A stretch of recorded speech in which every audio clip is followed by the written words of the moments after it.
ایک بھائی نے سوال کیا ہے کہ اگر کسی کو نماز کے دوران قطرے آ جائے تو اس کا کیا حکم ہے؟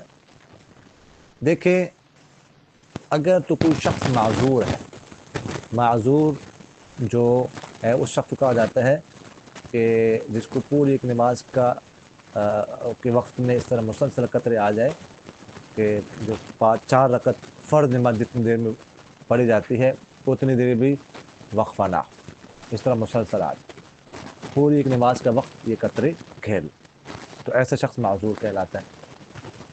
اب جب تک پوری ایک نماز کا وقت اس طرح نہیں گزر جاتا کہ ایک دفعہ بھی قطرے نہیں آتے تو یہ معذور۔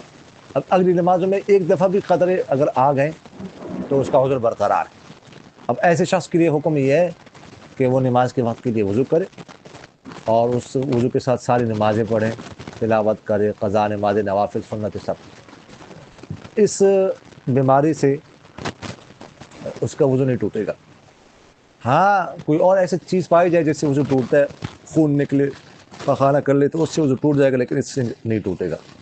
کہ جب نماز کا وقت نکل جائے، دوسری نماز کا وقت داخل ہو جائے، تو اس کا اب وہ والا وضو خود بخود ٹوٹ جائے گا، اب نیا وضو جو ہے وہ کرنا پڑے گا۔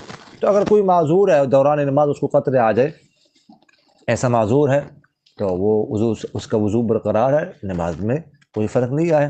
البتہ اگر معذور نہیں ہے وہ اور قطرے آ جائے اس سے، تو اس صورت میں تو ظاہر سی بات ہے کہ اب وضو ٹوٹ جائے گا، وضو ٹوٹ گیا، نماز ٹوٹ گئی، ٹھیک ہے۔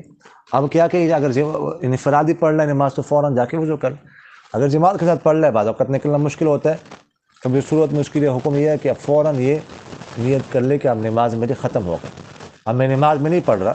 اب اگر نکلنا مشکل ہو تو اٹھک بیٹھک کر لیں ان کے ساتھ ویسے، لیکن نماز کی نیت نہ کر، یہ ذہن میں رکھیے گا، بہت بڑا گناہ ہے، نماز کی نیت نہیں کر سکتا وہ، بس ویسے کہ میں اٹھک بیٹھک کر رہا ہوں بس۔ پھر جب وہ فارغ ہو جائے اس کے بعد جا کے وضو کر لے اور نماز کو دہرائے۔ جزاکم اللہ خیر۔